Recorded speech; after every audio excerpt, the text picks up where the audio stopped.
গোয়েন্দা সূত্রের মাধ্যমে জানা যায়, দীর্ঘদিন যাবৎ সুন্দরবনে বিভিন্ন এলাকায় হান্নান বাহিনী নামক সক্রিয় ডাকাত দল অস্ত্র দেখিয়ে চাঁদাবাজি, অপহরণ, ভয়ভীতি প্রদর্শন সহ বিভিন্ন অপরাধমূলক কার্যক্রম পরিচালনা করে আসছিল।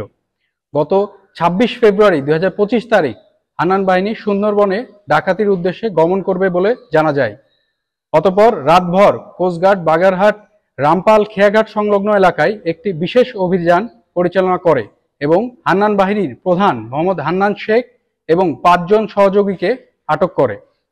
পরবর্তীতে ডাকাত দলের সর্দার হান্নানকে জিজ্ঞাসাবাদ করে তার আরেক সহযোগী মোহাম্মদ হাবিবুর রহমানকে ২টি একনলা বন্দুক এবং ৩টি রামদা সহ রামপাল থানাধীন বাঁশতলী এলাকা হতে আটক করা হয়।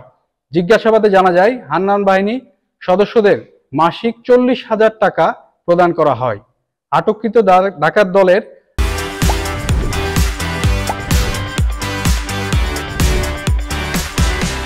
সদস্য মোহাম্মদ হান্নান শেখ, মোহাম্মদ রেজাউল শেখ, মোহাম্মদ কামাল উদ্দিন, সুরত মল্লিক এবং তালেব খান এবং মোহাম্মদ হোসেন আলী শেখ এবং মোহাম্মদ হাবিবুর রহমান খুলনা ও বাগেরহাট জেলার বাসিন্দা।